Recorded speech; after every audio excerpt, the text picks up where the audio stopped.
नमस्ते बच्चों। आज हम पढ़ेंगे विनय के पद जो कि तुलसीदास जी ने लिखे हुए हैं। इसमें उन्होंने राम की स्तुति की है। तुलसीदास भक्ति मार्ग के कवि हैं।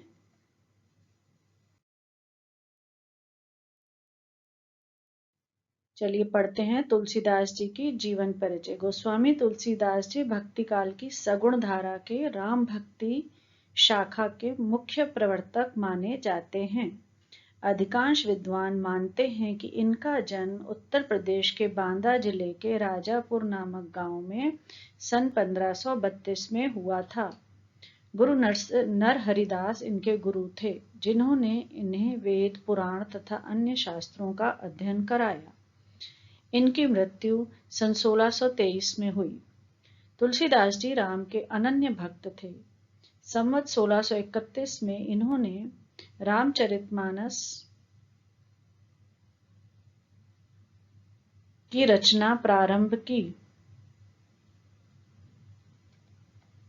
इसके अतिरिक्त दोहावली, गीतावली, कवितावली, विनय पत्रिका, जानकी मंगल, पार्वती मंगल, वैराग्य संदीपनी, बरवे रामायण और हनुमान बहुक आदि इनके प्रमुख ग्रंथ हैं।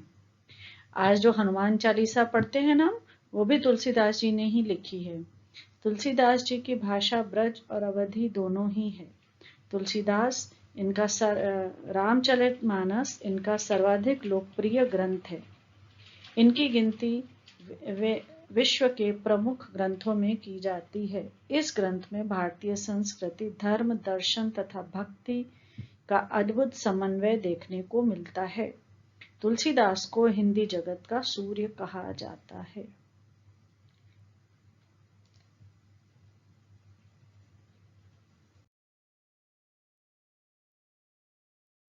तो पहला जो पद है इनका वो है, ऐसो को उदार जगमाही, बिन सेवा जो द्रवे दीन पर, राम सरस को नहीं।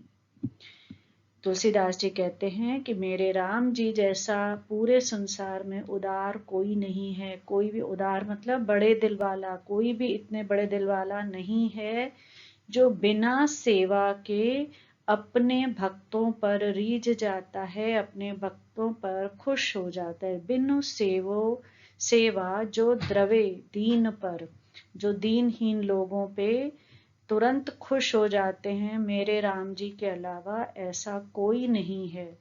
बाकी सारे भगवानों के लिए बहुत सारे व्रत त्योहार करने पड़ते हैं, तपस्या करनी पड़ती है, लेकिन राम जी ऐसे हैं जो केवल भक्ति और प्यार से ही रीझ जाते हैं।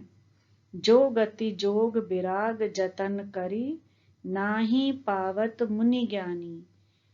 तुलसीदास जी कह रहे हैं कि जो गति मतलब जो स्वर्ग पाना या मुक्ति पाना, बहुत बड़े बड़े मुनि, ऋषि मुनि, ज्ञानी महात्मा लोग भी जो बहुत जतन करके, बहुत तपस्या करके, बहुत शास्त्र पढ़ के भी वो गति, वो मुक्ति नहीं पाते हैं।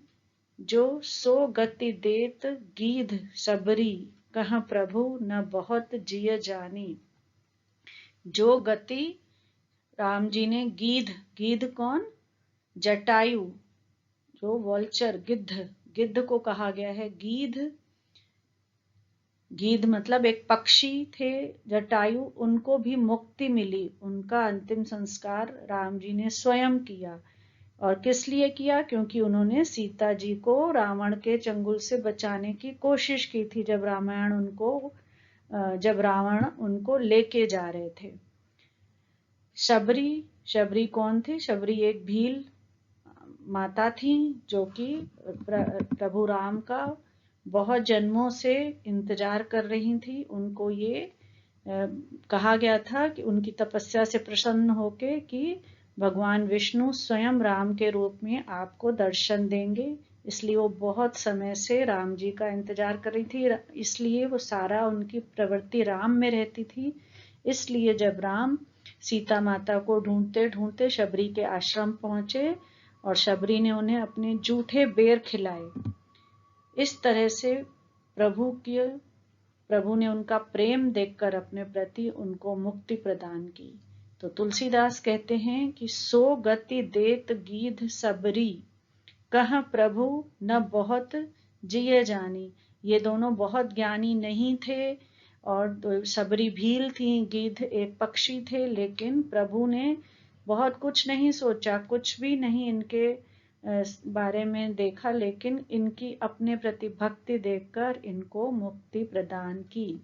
जो संपत्ति 10 शीस अरप कर रावण शिव पह लीन्ही, जो लंका, सोने की लंका कहते हैं, जो वैभव रावण के पास था वो उन्होंने शिव भगवान को प्रसन्न करके प्राप्त किया था।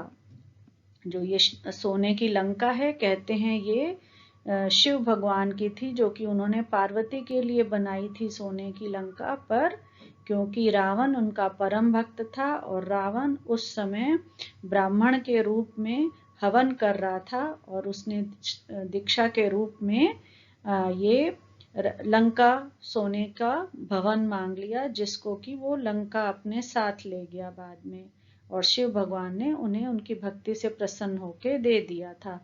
और एक बार उन्होंने भगवान शिव को प्रसन्न करने के लिए अपना एक एक सिर काट के भी अर्पण कर दिया था। तो इस तरह कहते हैं कि जो संपत्ति, जो लंका सोने की रावण ने बहुत तपस्या करके, बहुत कुर्बानी करके उन्होंने शिव से ली थी, वो संपदा, वो सोने की लंका उनके भाई विभीषण को भगवान राम ने दे दी थी, जब उन्होंने रावण को मार के विभीषण को लंका का राजा बना दिया।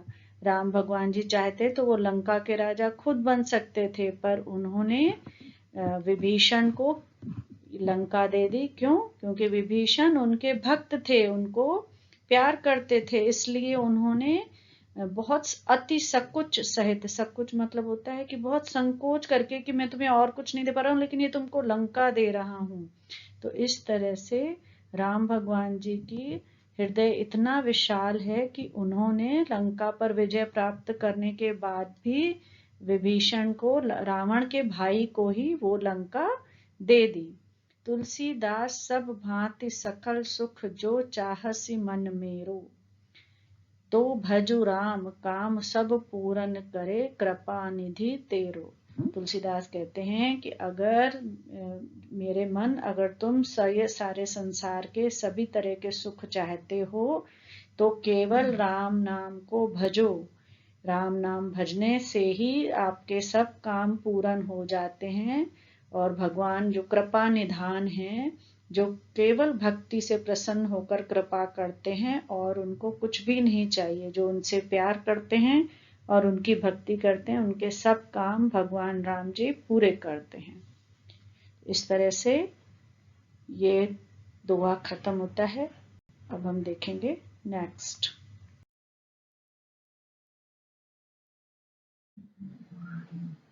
तुलसीदास जी कहते हैं सेकंड दोहे में कि जाके प्रिय न राम वैदेही, तजिए ताहि कोटि बैरी सम, यद्यपि परम स्नेही।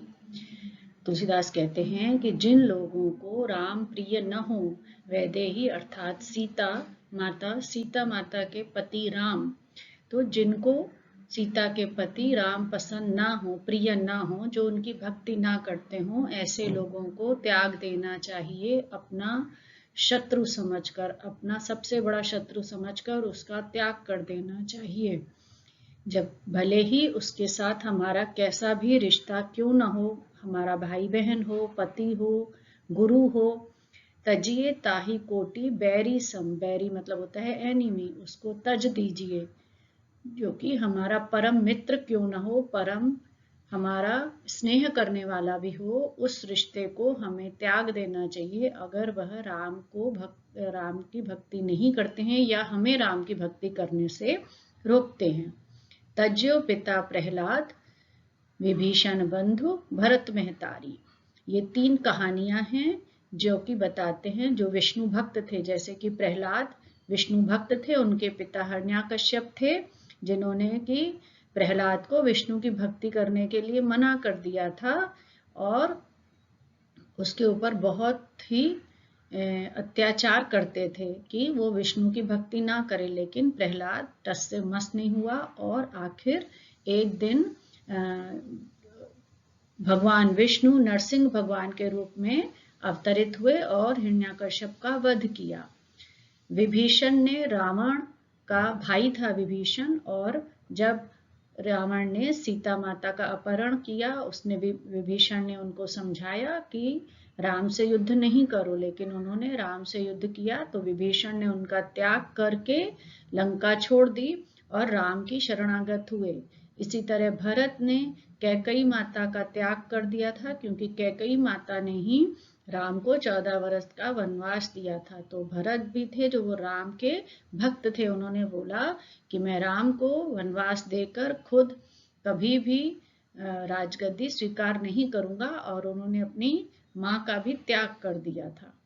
इसी तरह बलि ने अपने गुरु का त्याग कर दिया, जो कि शुक्राचार्य दैत्यों के गुरु थे, और बलि जो थे वो दैत्यों के राजा थे, लेकिन वो विष्णु भक्त थे।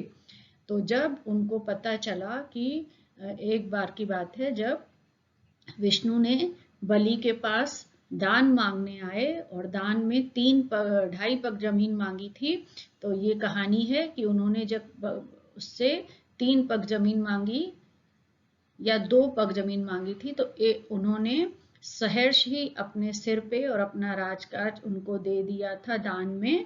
उनके गुरु ने उन्हें मना किया कि ये विष्णु है, ये आपको चीट कर रहे हैं, आप मत इनको दो दान। लेकिन उन्होंने बोला कि ये तो मेरे और परम सौभाग्य हैं कि मैं विष्णु जिनको मैं पूछता हूँ वो मेरे से दान मांगने आए हैं और उनको मैं मना कर दूं, भले ही इससे मेरा कितना भी नुकसान क्यों न हो, मैं उन्हें जरूर दान दूंगा।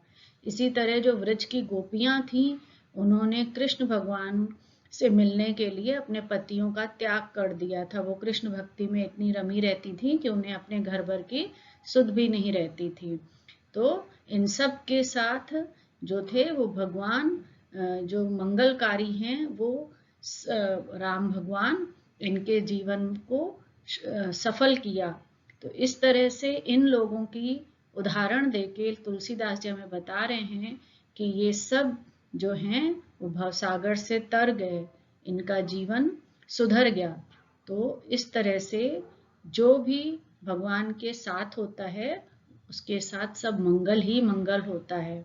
नाते नेह राम के मनियत हृदय सुसेव्य जहां लो। सारे नाते रिश्ते जो हैं वो राम में ही समा जाते हैं।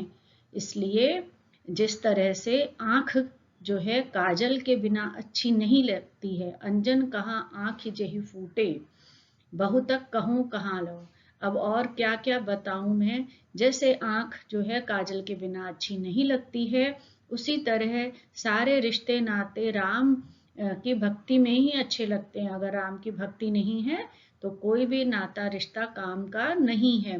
राम की कृपा हो तो सब अपने हैं। तुलसी सो सब भांति परम हित पूज्य प्राण ते प्यारो।